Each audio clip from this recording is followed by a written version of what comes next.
Okay, we want to be able to classify formulas and sequences. So if we look at this problem, what kind of sequence is that? Well, remember, an arithmetic is found by adding to the previous term, whereas a geometric is found by multiplying each term. For it to be both, it would be a rare instance. It would be where maybe you were adding 0 and multiplying by 1, for example, then that might generate it. So, but it would very rarely be both, but it could be. And then neither is if you're doing something weird, like maybe you go up by 3, and then you went up by 5, and then you went up by 7. So that would be neither. So let's look at this one. Let's start by checking to see from 2 to 12 what happened. Well, from 2 to 12, we went up by 10. So I just put a little plus 10 under here.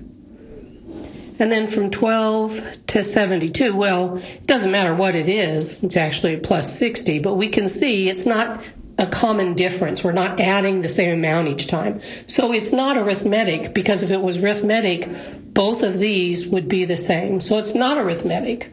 So let's see, how else could we get it? Well, let's say if we took the 2 and the 12 and we said, okay, instead of adding, we multiply. What could I multiply 2 by that would make it become a 12? Well, I could multiply it by 6.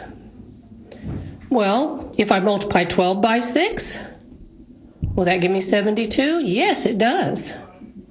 So notice that I'm getting a multiplier of 6, and of course 72 times 6 would also give me that for 32, so it's times 6, which, since it's a multiplier, it's a ratio, a common ratio instead of a common difference, then this is a geometric sequence.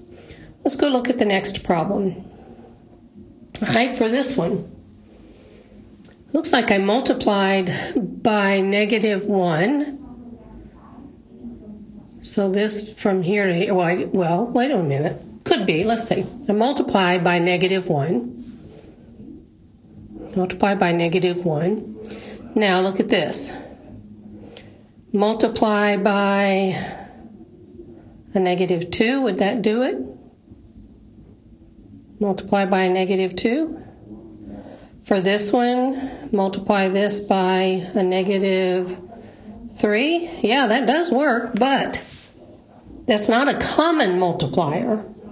That is neither geometric nor arithmetic. You would have to get a times 1, -1 times -1 times -1 for each one of these. So this would be a case of neither. All right, let's look at the next one.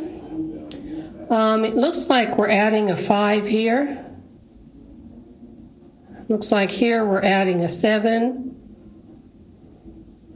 Well, that's not an arithmetic. Let's see if we're multiplying. I can't take 4 times anything really to make it become a 9. Well, I could multiply by 9 over 4, but that's not going to help me, so this is a neither for it also. All right, let's go to the next one. We want to know for this one, let's see, if I do 85 plus 14, that will give me 99, yeah.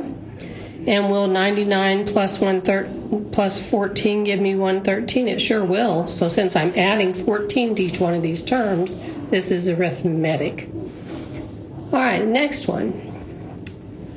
Which best describes this formula? Is it explicit or recursive? All right, this is a recursive formula. How do you know? Well, you know because of this n-1. If the recursive will always have either an n-1 or an n-2 in it.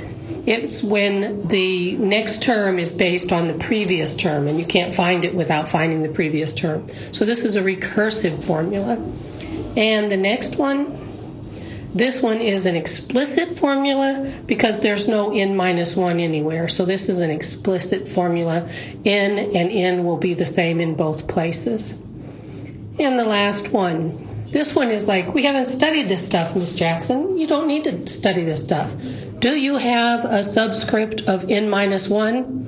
If you don't have a subscript of n-1, then it is an explicit formula.